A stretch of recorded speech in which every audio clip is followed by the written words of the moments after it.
Dear reader, my name is Jane Austen. For the second time, I've been asked to act as hostess for something called an internet musical. A bit more than 200 years ago, I published 6 novels. One of them was Pride and Prejudice. You may have heard of it. This particular version has 15 original songs. I never dreamed that my Mr. Darcy could sing, but something called artificial intelligence has made that possible now. As for Miss Elizabeth Bennet, well, she hardly needs any artificial intelligence, as she has always had her own. She is quite the modern woman. So let's get started. May we have the first song, please? There's a story to be told of love and marriage and such. It's a story that is old, but that doesn't matter much. It starts with a squabble, but you know where it's heading. It bumps and it wobbles, and it ends with a wedding. His is the pride, and hers is the prejudice. She never lies, and he says he won't forget or forgive. She's got 4 sisters at home, and he has a heart made of stone. Her mother's a nervous wreck with 5 daughters to marry. Her father is up to his neck with 5 daughters to marry. So let's get started as Mr. Bingley comes to town with Mr. Darcy hanging round. But Bingley makes a deal for Netherfield, that fine estate that carries weight. It's set, the terms are met, Netherfield is let. No trouble, no strife, why Bingley must be in want of a wife. But who's this Darcy? A handsome fellow, but doesn't look mellow. No, this Darcy is rich and proud. Oh, he looks so very proud. Out of reach, not a peach, he's out of reach. A lost cause, not worth a pause. I'll say it out loud. He must be very, very proud. I detest that sort of thing. I'd like to clip his wings. High and mighty, not a peach, out of reach. In a word, insufferable. But remember, remember, it all comes right. But how, but how, but how, but how?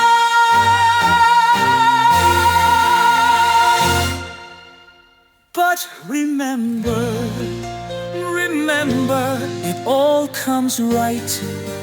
But how, but how?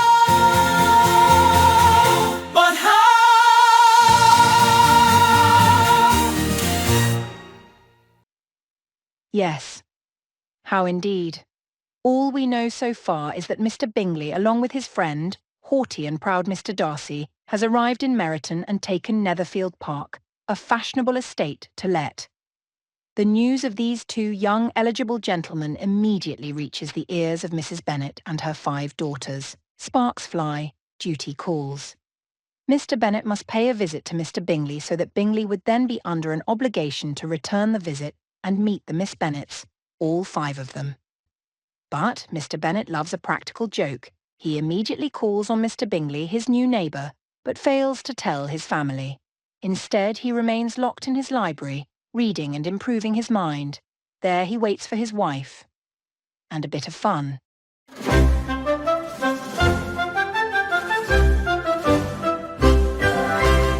Oh, Mrs. Bennet, how are you, dear? What a surprise to see you here. I suppose you have something to say. Go ahead, Mrs. Bennet, don't delay. I have news, Mr. Bennet. Yes, I do. Stupendous news, Mr. Bennet. No time to lose. I dare say it's the most important thing when we have 5 girls looking for rings. Then let me have it, Mrs. Bennet, straight away. Don't hold back, Mrs. Bennet. It never pays. I've little time, Mrs. Bennet, so let it flow. Let it go, Mrs. Bennet, let it go. Well, Mr. Bennet, I would bet that you're ill-informed as yet. Netherfield Park is let. What? Netherfield Park is let? Why all the fuss? What's it's got to do with us? The park is let, the park is let. No time to fret, the park is let. He's very handsome, he's very tall. He has no wife, and that's not all. He's very rich, he's got the itch. He sees our girls and starts to twitch. Our fortune's made, which will he choose? Mr. Bingley, we love you. Now, Mr. Bennet, you must call upon him soon, or we shall certainly go to rack and ruin. Sorry, Mrs. Bennet, I fail to see. You go ahead and take the girls by all means. Oh, Mr. Bennet, if you don't call, our poor girls will lose it all. Oh, I see, Mrs. Bennet. Yes, I do. You can take them, Mrs. Bennet. No time to lose. I'll write him a note, Mrs. Bennet. There's always hope, Mrs. Bennet. There's always hope. Yes, I'll write him a note. We now see the essential problem. Mr. and Mrs. Bennet have 5 daughters who need husbands. The oldest is Miss Jane Bennet, known for her beauty and kind-hearted nature. Next is Elizabeth, or Lizzie, intelligent, witty, a lively spirit, and, at times, a sharp tongue. But very quickly the issue is Mr. Bingley and Mr. Darcy after they meet the 5 Bennet daughters at the Meryton Assembly dance. Who they danced with and who they didn't. Who is falling in love and who is not. Is there anything in the world more important than this? Oh, Darcy, don't say a word. I know how you feel. You're being quite absurd. These country girls are the most beautiful I've ever seen. One in particular, Miss Bennet. Oh, what a dream. Now, Darcy, don't spoil it with one of your looks. You've been making a face like a fish caught on a hook. I tell you, old friend, I cannot conceive of an angel more beautiful than she. I speak of Miss Bennet, that's right, none other. Jane is her name, I think I love her. Oh, Darcy, how can I tell if it's real? Catch me, Darcy, I'm head over heels. So, Darcy, tell me true, Miss Elizabeth Bennet, will she do? You said she's tolerable, but what does that mean? I know she didn't care for you, she cut you, it seems. So here's a plan that has great appeal. We'll host a ball at Netherfield. We'll invite the Miss Bennets and others too, like those militia chaps. We'll dance till 2. I speak of Miss Bennet, oh yes, none other.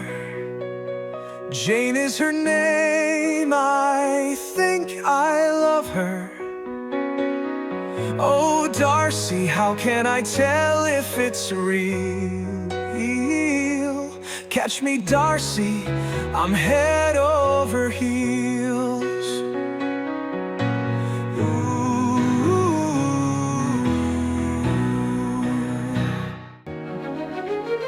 Oh, dearest Jane, don't say another word. I know what you're thinking, and it's quite absurd. Mr. Bingley, no question, is what a young man should be. But Darcy, that's where we disagree. Your Mr. Bingley tried his very best. It was for your sake, Jane, that he put him to the test. He flunked. He never had a plan to ask me to dance, until Bingley pressed him hard to take a little chance. They spoke about me, I couldn't help overhearing. She's tolerable, he said, like a thing he's engineering. Bingley begged him, one dance, that's all I need. No, he said, she's not handsome enough to tempt me. I speak of Mr. Darcy, so proud, so blind. I could forgive his pride if he hadn't messed with mine. Villain, he's disagreeable, though some say he's clever. I'll promise you this, I'll dance with him never. Never. Oh, Sister Jane, he's not for me. At 10,000 a year, our mother will disagree. But rich as he is, he's the wrong selection. He won't do. Too much pride, too little reflection. In all fairness, Darcy doesn't like to dance. It's not just me, the man has no romance. None. I've never known someone so ate up with pride. But he's Bingley's good friend, so him we must abide. I speak of Mr. Darcy, so proud, so blind. I could forgive his pride if he hadn't mortified mine. Tolerable, how stupid, though some say he's clever. But I'll promise you this, I'll dance with him never. You may depend upon it, I'll dance with him never.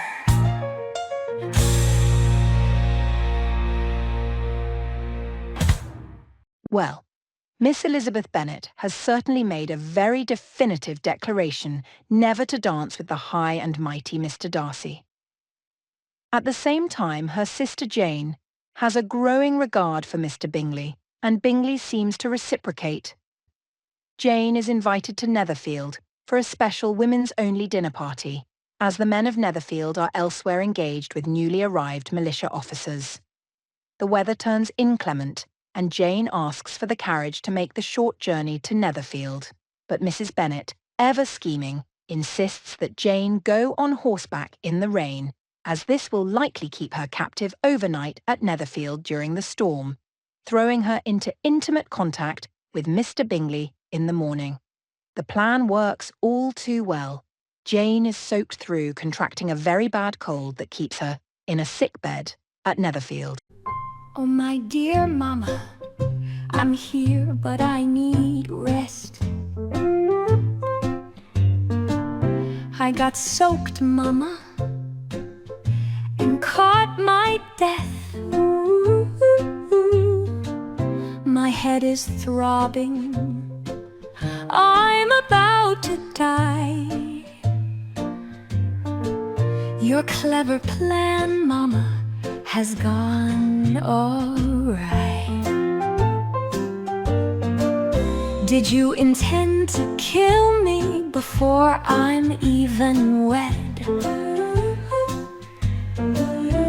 Do you think he fancies a wife that's dead? Oh, Mama, I love him truly, don't you understand? Mama, please listen to me, we never needed a plan. I've got a bad cold and I'm really annoyed. He's not even here to see your plan employed. Someone save me from this wretched cold I've gotten. My mouth feels like it's stuffed with cotton. I beg you, mother dear, send me an attorney. I'll make my will now, I'm finished with my journey. Oh mama, please bury me in a flower bed. Then water me, mama, I'll give you roses red. Did you mean to kill me before my heart's desire? Do you think that Bingley fancies a girl who's expired? Oh mama, I love him truly, isn't that quite enough? Mama, please listen to me, we don't need all this fuss. I've got a bad cold and it's driving me crazy. I can't swallow and my mind is getting hazy. Someone save me before it's too late. Ooh, ooh, ooh. Is this a cold or something I ate? Oh mama, guess what? I do feel better.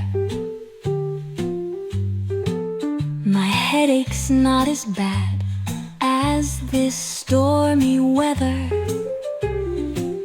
I don't think I shall die, mama. Please send Lizzie to me.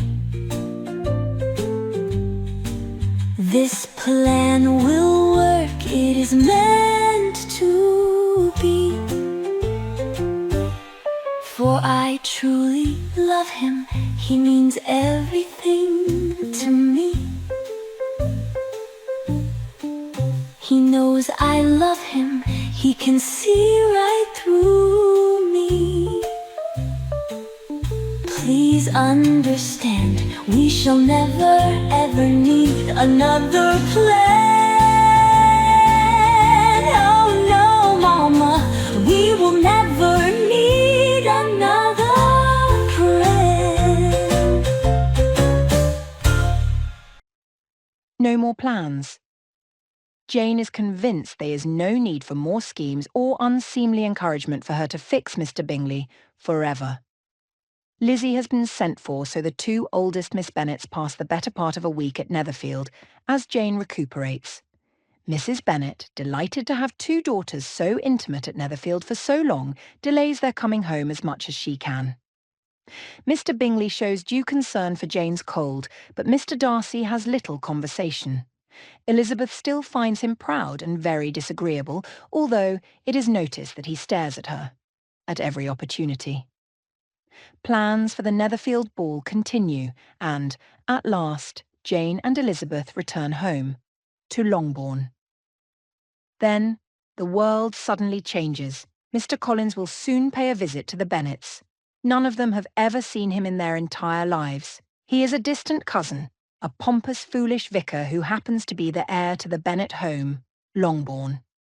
We learn that the entire estate is entailed to the male line, and since the Bennets have no sons, only daughters, Mr. Collins will inherit it all. But does he wish to marry one of the Bennet daughters?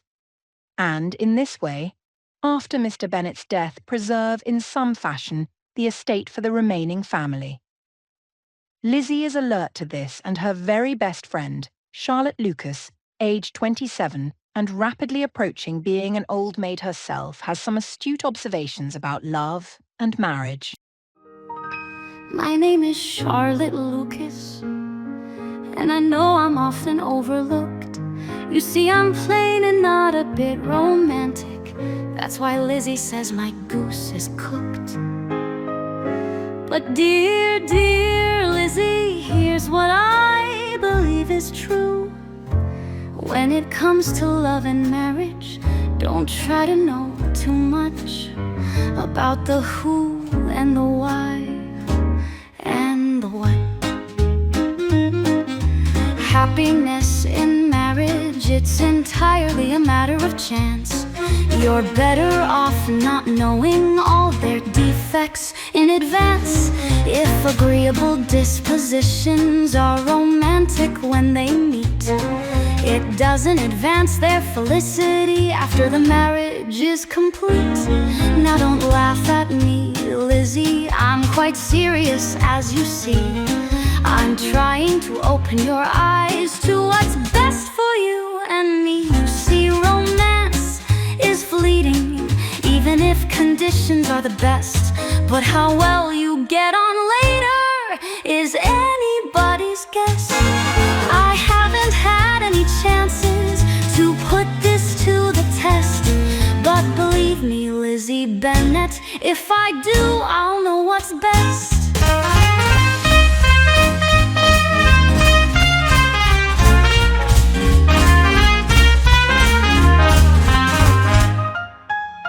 Now, Lizzie, think of Darcy. He's proud, why shouldn't he be? Don't be prejudiced, don't be silly, or Mr. Collins might come for thee. Now, Lizzie, what I say is true. I see how Darcy looks at you. I know you think him cruel, I think he likes you.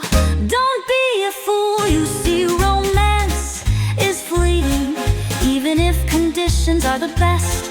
But how well you get on later is anybody's guess.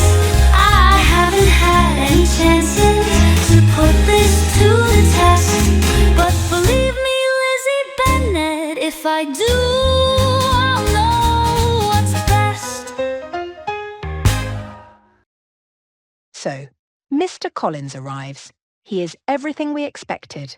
Foolish, pompous, and overly obsequious, where his patron, Lady Catherine de Bourgh, is concerned.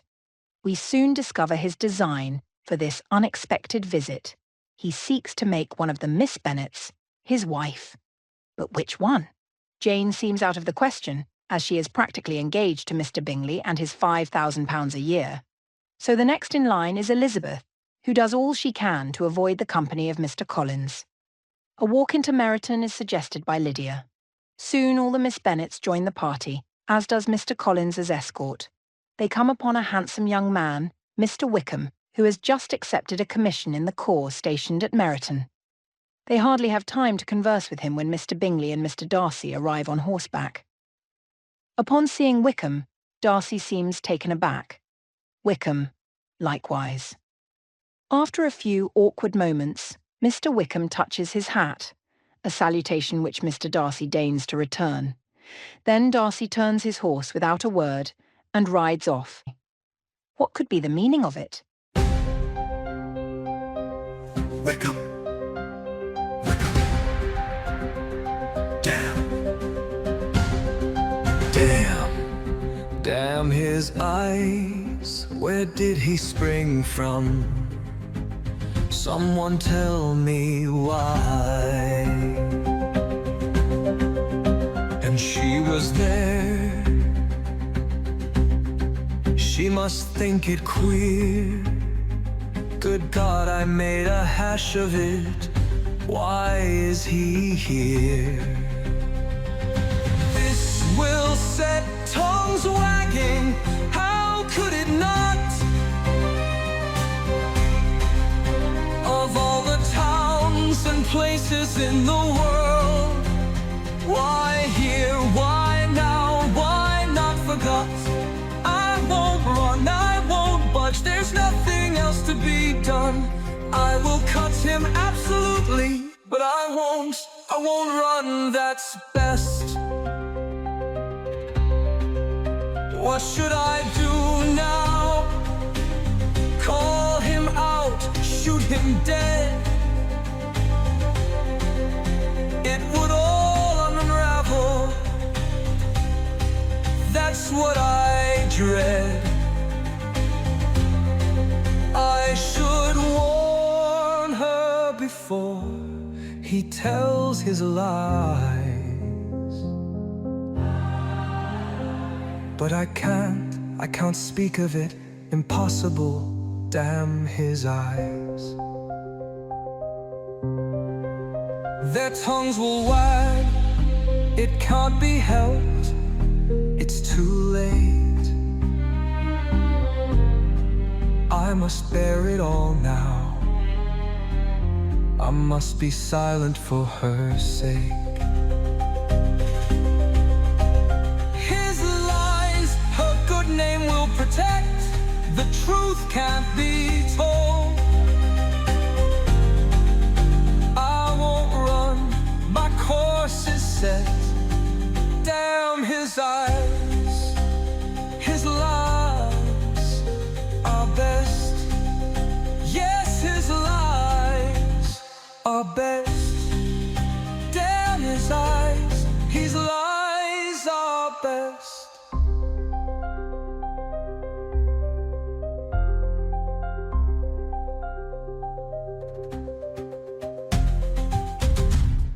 Indeed.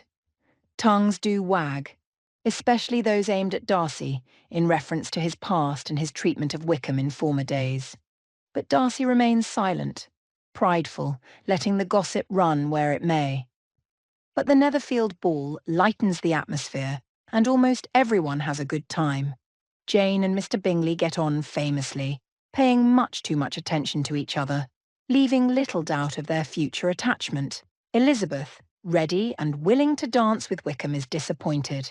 Wickham is nowhere to be found among the redcoats, but Darcy, unfazed by any possible meeting with Wickham, attends the ball, his eyes firmly fixed on Miss Elizabeth. But Mr. Collins quickly claims the first two dances. For Elizabeth, they are dances of mortification.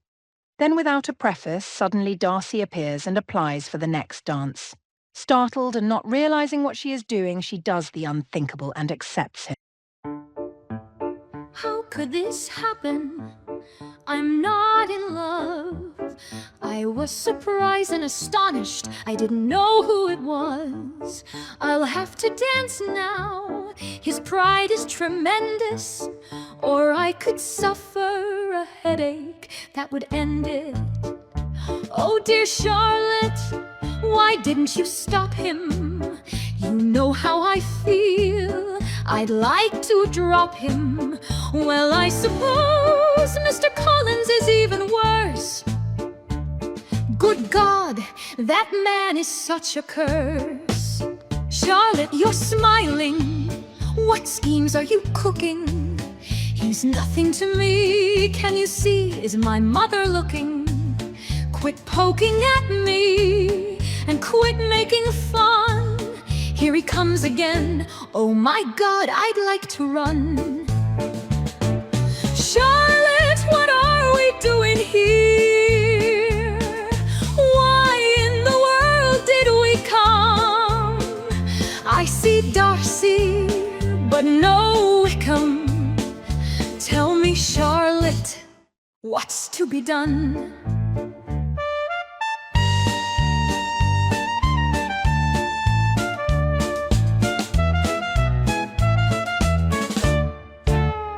So we danced, we pranced, but no romance. We spoke, we joked, but no hope. If we skipped out of sight, I could have danced all night, and Wickham was nowhere in sight.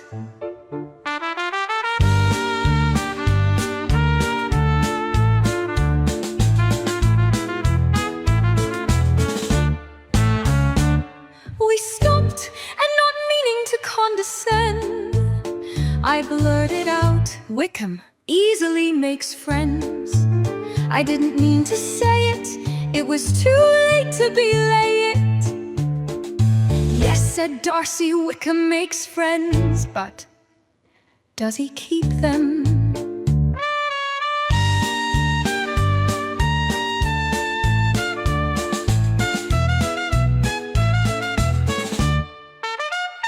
Then we parted and did not dance again. Why had he danced with me? We weren't even friends. For he had said once, my good opinion is lost, it is rarely regained again. Yes, we parted on the floor and did not dance anymore. So Elizabeth breaks her vow and dances with Mr. Darcy, but it comes to nothing. Meanwhile, Mr. Collins, undeterred, has made his choice. If it's not to be Jane, then he decides he will take Miss Elizabeth. Apparently love has little to do with it. Of course, Mr. Collins makes a complete ass of himself in the wooing.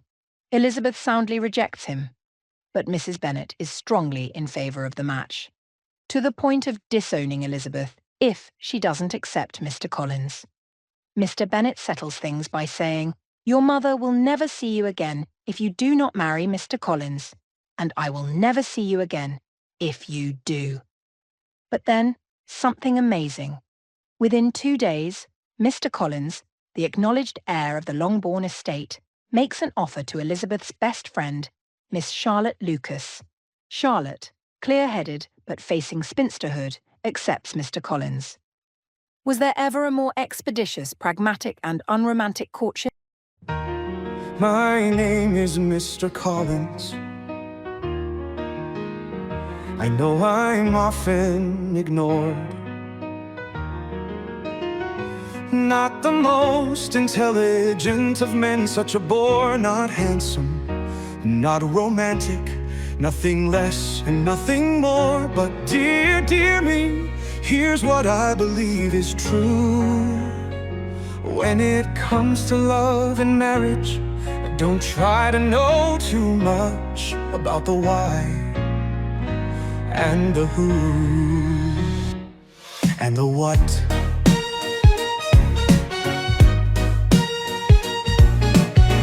I'm 5 and 20 and set for life. Yes, I demean myself, I don't think twice. It was Lady Catherine who gave me the living, my first, my last, no regrets, no misgivings. I truly think it's more than worth a mention that Lady Catherine has such affability, such condescension. There's no one like her, I could speak of her all day. Sometimes I do, when there's nothing else to say. I'm Mr. Collins, a man in the pink. I'm not such a fool as people think. My demeanor suits me, I find it often pays playing my part and getting my way.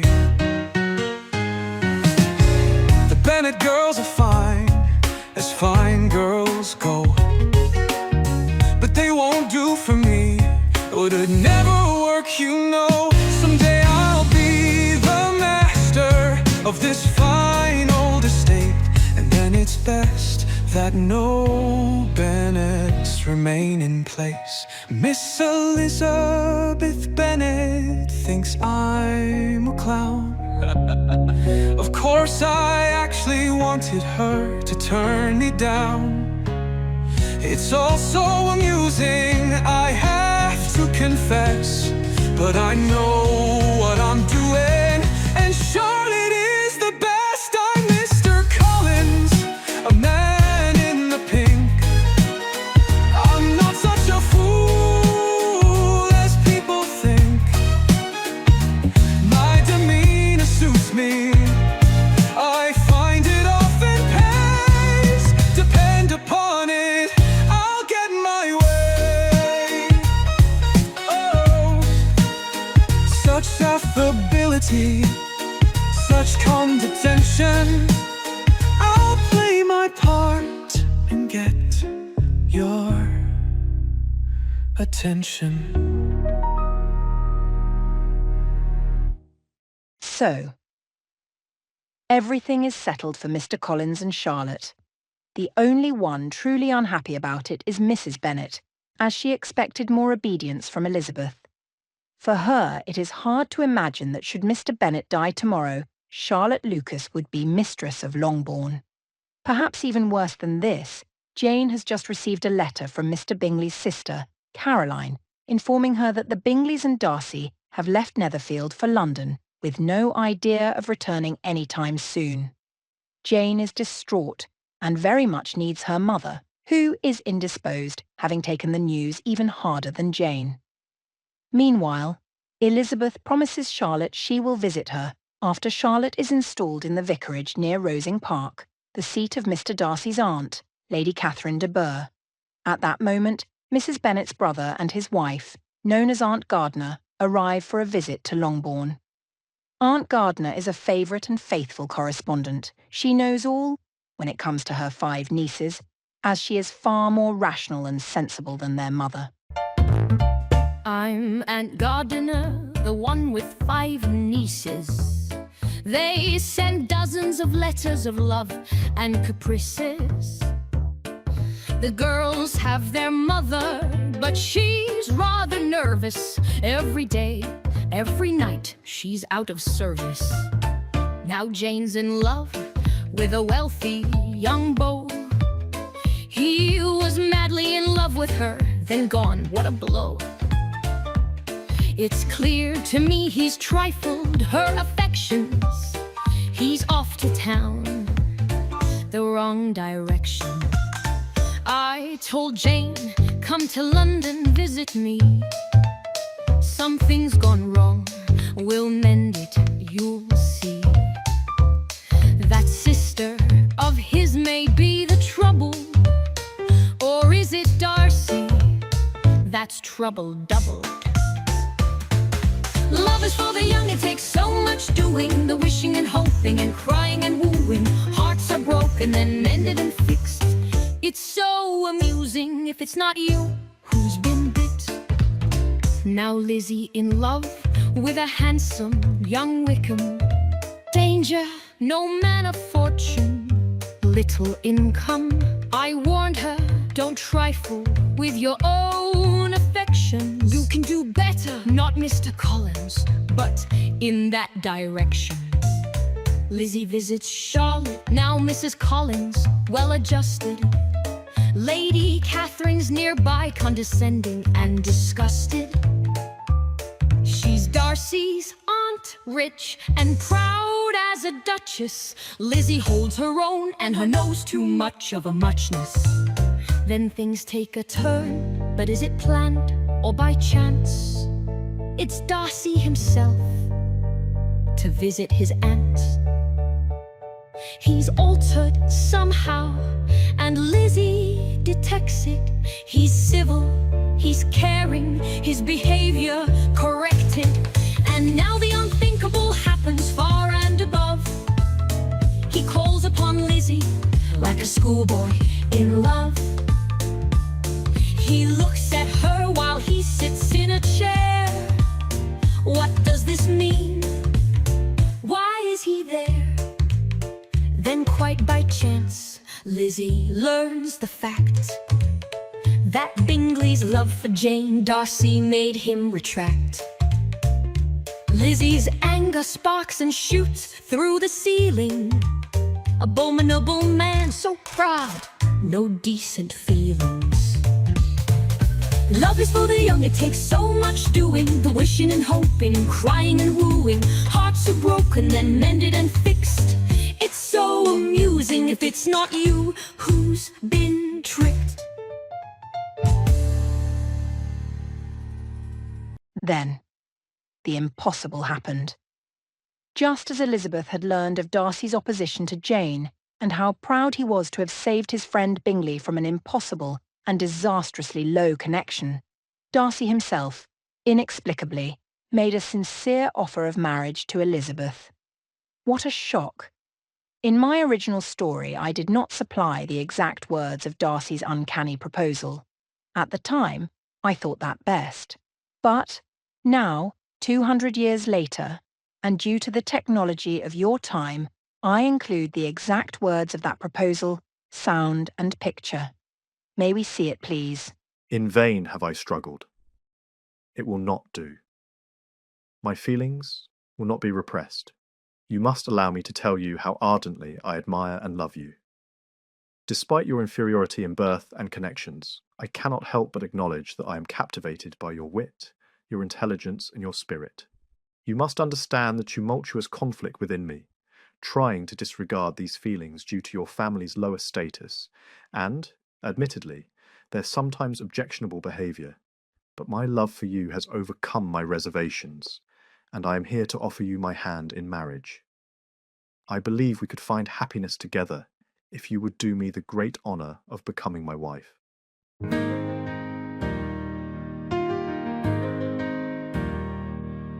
I can't believe it. Was it absolutely so? Did he ask me to be his wife? Did he propose?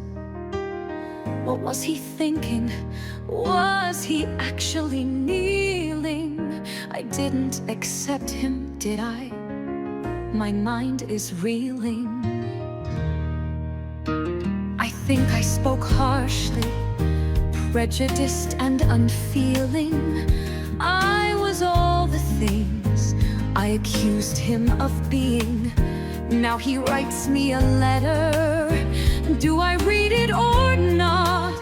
Yes, I must read it, and again refuse him on the spot. His letter starts with this: be not alarmed, madam, on receiving this letter. No, no, I can't read it. He should know better. Any attachment is now unthinkable to me. No letter can help. Impossible, it cannot be. What have I done? Someone tell me, where is the right? What befell me? Yes, I hate him. No, I love him. But then, is he a villain or the best of men? I have his letter. I must read it again. He comes out of nowhere and calls upon me as if he is welcome. What pretense, what pride has he? Such arrogance, such disdain for others I see. Like my sister, my father, my mother, like me, I cannot forgive that. Or how Wickham's been cheated. He must answer for Wickham and how he's been treated. He gives me a letter and asks me to read it.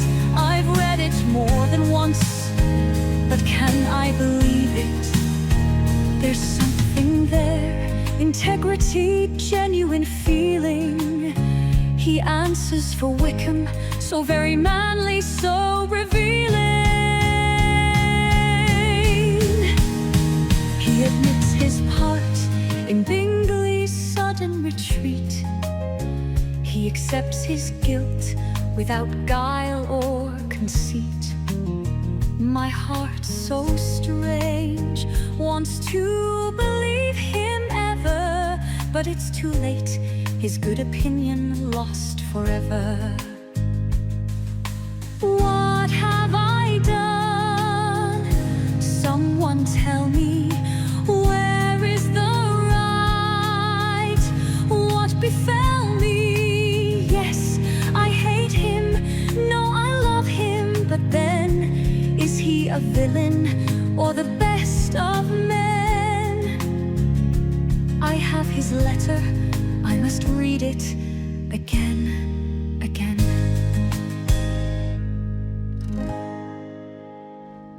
So, Elizabeth has refused Mr. Darcy in a way that cannot be mended. His pride, no doubt, would prevent him from ever seeing Miss Elizabeth again. He leaves Rosing Park the next morning, presumably to return home, to Pemberley, one of the most beautiful country houses in England. The following week, Elizabeth travels home by way of Aunt Gardiner's house in London, where Jane has been staying. There she learns that Mr. Bingley has not appeared and that his sister Caroline has called, but has not been a friend to Jane. Soon the girls leave the protection of Aunt Gardiner and return to Longbourn, where there is leisure for them to exchange their news and deepest desires. It is agreed by them to keep their secrets, especially the matter of Mr. Darcy's proposal. Elizabeth, while not completely sanguine about Mr. Darcy, has softened her views of him considerably due to his heartfelt letter, and at the same time her views of Wickham become more sceptical. But Wickham is to leave with the regiment as it is to quit Meryton for their new posting in Brighton. Lydia and Kitty are devastated at the loss. No more redcoats for dancing or flirting. But then a surprise. Lydia has made herself so valuable amongst the redcoats as to be invited by the Colonel's wife, Mrs. Forster, to accompany her to Brighton. Elizabeth speaks vigorously against this imprudent idea, reflecting on how justly Mr. Darcy sketched her family's character. Lydia is not yet 16 years old. How will Lydia's removal with the redcoats look to the world? The Colonel offers his protection, but Mr. Bennet, knowing how headstrong Lydia can be, refuses her permission to go. But that does not put an end to it. Lydia is determined. The question is, will there be any peace at all until Lydia is granted permission to go?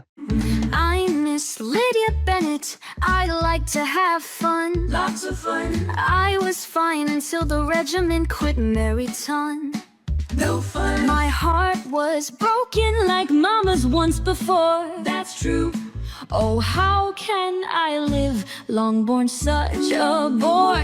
I said, Papa, oh Papa, please let me go. Let her go. I've been invited, there's no expense, you know. That's nice. Brighton, wonderful Brighton, is to be the next post. The Colonel and Mrs. Forster, responsible hosts. No need to worry. I'm not 16 yet, it's time for some fun. She needs fun. When I'm 5 and 20, I'll be old and done. Very old. I can dance for ages, I know every reel. She does. They say that I flirt, well I do, that's how I feel. Scandal. Lizzie's against me, she has no beaux. None. I have dozens, redcoats now they must go. I'll positively die if I miss this chance. She'll die. There'll be dancing, there'll be balls and romance. Even Wickham's going, he's so amusing. I call him Wicky, I like the life he's choosing. Oh please, Papa, Brighton's not that far, less than a day. I'm too young to stay at home and play at cards. I'm not 16 yet, it's time for some fun. You bet. When I'm 5 and 20, I'll be old and done. For sure. I can dance for ages, I know every reel. She does. They say that I flirt, well I do, that's how I feel. Yes, Mama approves, and I have so many beaux. Please, Papa, please let me go.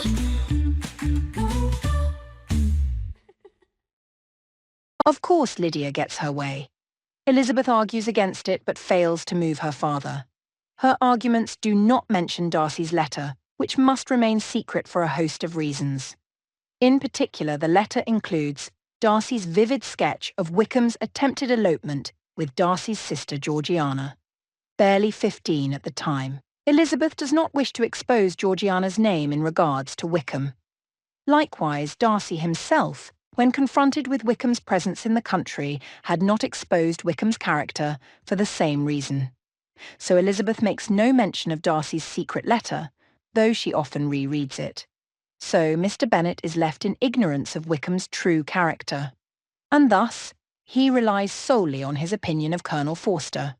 "He is a sensible man," said Mr. Bennet. "He will keep Lydia out of any real mischief." Elizabeth does not avoid Wickham, but gradually she makes it clear that she has somewhat altered her opinion of Mr. Darcy. By time the regiment leaves, Elizabeth hopes never to see Wickham again, and perhaps that sentiment is mutual. Several tiresome months pass. The regiment is gone. Bingley is gone. Charlotte is gone. And of course, Darcy. So when Aunt Gardner proposes a pleasure trip to the Lake Country, Elizabeth is very eager to join, but it is now possible to hear about this from someone who was there. May we have Aunt Gardner, please? It is my duty here to tell you of our tour of the Lake Country. We stopped at Lambton, where I once lived, and I mentioned to Lizzie that Mr. Wickham had spent his youth nearby at Pemberley, as his father was the steward there. To my surprise, Lizzie had no further words for Mr. Wickham. Anyway, believing Darcy to be away, we ventured to visit Pemberley. In a word, stunning. The finest country house I've ever seen. Then, suddenly, Darcy himself appeared, catching us snooping about. Lizzie was mortified, but he received us with such grace, such composure, even arranging for Lizzie to meet his sister, Georgiana. They got on famously, and we rapidly became intimate. But then Jane's letter arrived. Lydia, gone, eloped with Wickham. No one knew where. He had taken her off without a trace. And at that moment of crisis, Darcy called. Elizabeth was wretched, distraught. She immediately burst forth with the horrid news. All our plans collapsed. Darcy, steady as ever, asked what the facts were, then quickly took his leave. He's gone, Darcy's gone, I know not where. Lydia's nothing to him, this is not his affair. My poor sister is lost, have they gone to town? Where else would he take her, why can't they be found? Darcy answered for Wickham, he knew Wickham better. But I failed to tell Papa, I kept secret Darcy's letter. They must be found, and despite his behavior, they must marry, nothing else can save her. What's to be done for Lydia? She's not yet 16. My poor mother, my poor father, is it all a bad dream? Lydia will never marry, her future is grim. No money, no connections, nothing to tempt a man like him. How did it happen? The fault was mine. I tried to stop her, but I was weak and blind. Darcy's family objections, so just and fair. Who will welcome us now? Who would dare? My father goes to London, he hopes to retrieve her, but I know it is hopeless. Wickham will surely leave her. But after weeks of heartbreak, a letter arrives. Uncle Gardner has found them. They are safe and alive.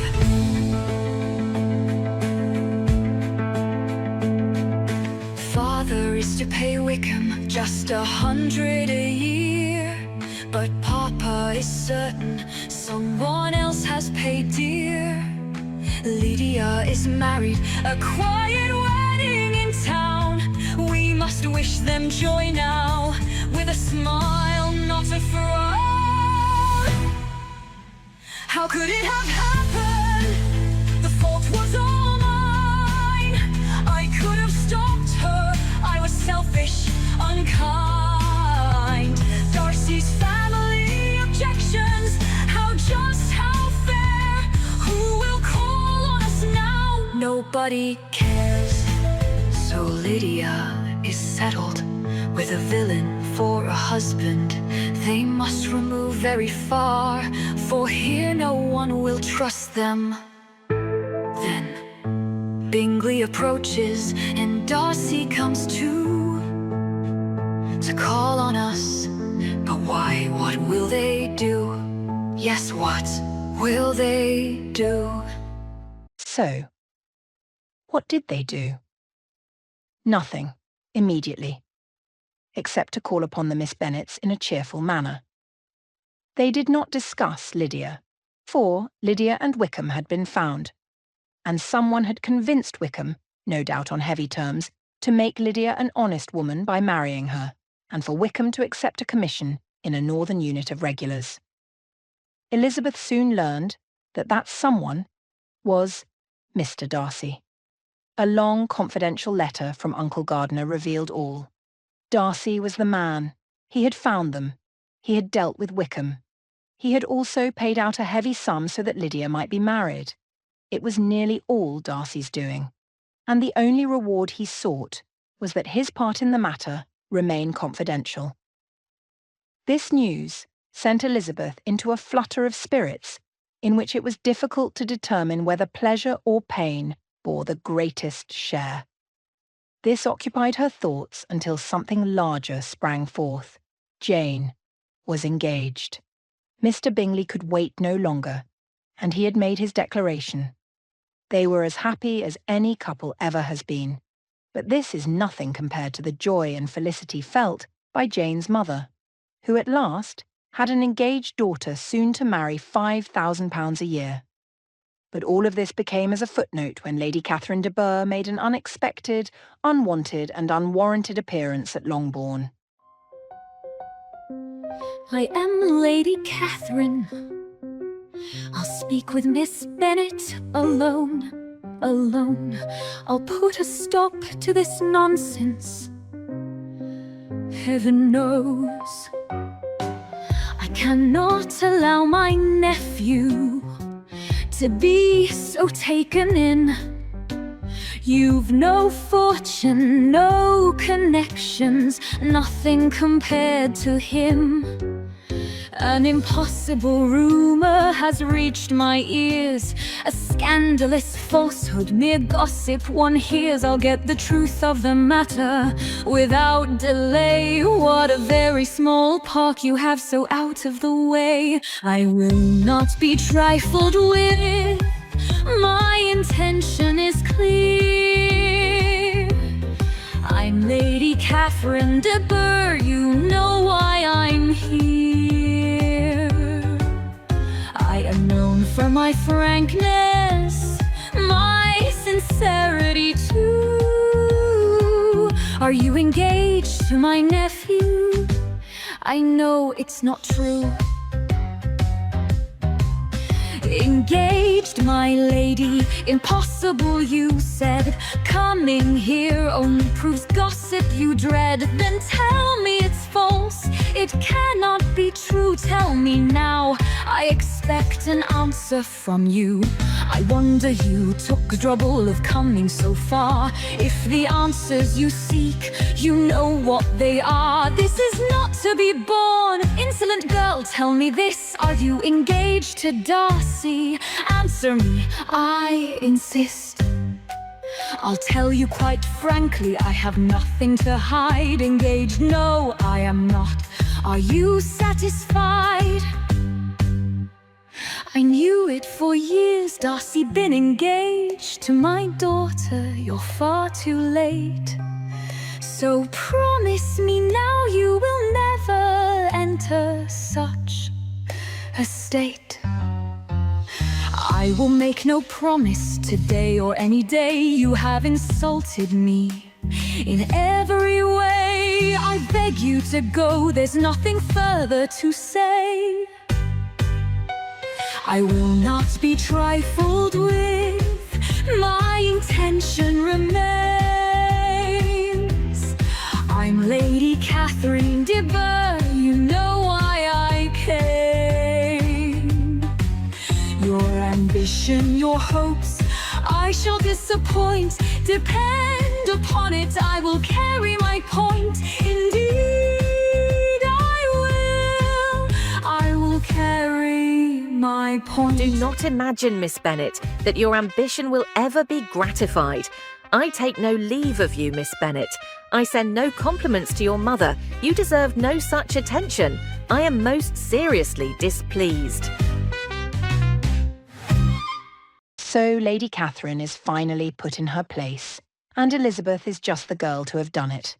Darcy no doubt will receive an earful from his mortified aunt, but the scandalous intelligence of Lizzie's behaviour had the opposite effect upon Darcy than the one his aunt had hoped for. Besides finding it amusing, Darcy also finds reason for hope as Elizabeth said nothing directly against him. Of course Mr. Collins would hear of it, chapter and verse, and he would be much more receptive and sympathetic to Lady Catherine's modification. When Charlotte hears of it from Mr. Collins, she is not surprised at all. So now, there is not much left to our story. Mr. Bingley is to call on his fiancée, Jane, and her sister. Darcy joins them. They walk out together, but soon, Darcy and Elizabeth lag behind, where no others can see them. For what Elizabeth has to say is very private. She takes the opportunity to thank Darcy for all he had secretly done for Lydia and the rest of the family. Darcy is slightly embarrassed. He never meant any of it be known beyond the Gardiners. But then, finding his own opportunity, Darcy quickly says, "You are too generous to trifle with me." In my book, Darcy does not sing the rest of his discourse, but here, now, he will. Tell me now, have your feelings changed? Mine have not, they are the same. But one word, just one word from you, one word, and I will never speak of it again. Dear madam, what I've done should never be known. I did it for you, and you alone. Make no mistake, every step, every stone turned over for you, and you alone. So my aunt, raging with anger, came to call. She said, "You're an insolent girl with no respect at all." Then she said she'd disown me if I saw you again. It only taught me to hope that her loss was my gain. You are too generous to trifle with me. Give me your answer, sweet Lizzie, for all the world to see. If you love me, come closer to me. So I am here for you and for you alone, to offer my heart, my soul, and all that I own. Can you love me, sweet Lizzie? I must know. I see love in your eyes, am I right? Is it so? Now one sweet kiss will make me the happiest of men. I shall love you forever and forever again. You are too generous to trifle with me. Please tell me at once how things must be. I love you now, and I loved you then. Till death do us part, come closer, kiss me again. Yes, come closer to me, then kiss me.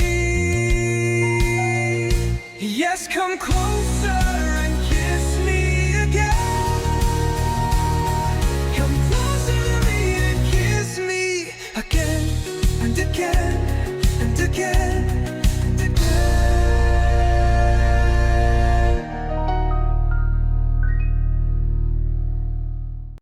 Yes, indeed. But before we go, know that, on occasion, Lydia was a guest at Pemberley, but Wickham was not, although Darcy, for Elizabeth's sake, did assist Wickham further in his profession. Lady Catherine was extremely indignant on the marriage of her nephew, and for a time all intercourse between them was at an end. But Elizabeth encouraged a reconciliation, and eventually Lady Catherine condescended to visit Pemberley. But by far their favourite visitors, excepting Bingley and Jane, were the Gardiners. Darcy, as well as Elizabeth, really loved them, and they were both ever sensible of the warmest gratitude towards the persons who, by bringing her into Derbyshire, had been the means of uniting them. Thank you for watching. No decent feelings Love is for the young, it takes so much doing, the wishing and hoping and crying and wooing. Hearts are broken, then mended and fixed. It's so amusing if it's not you who's been tricked.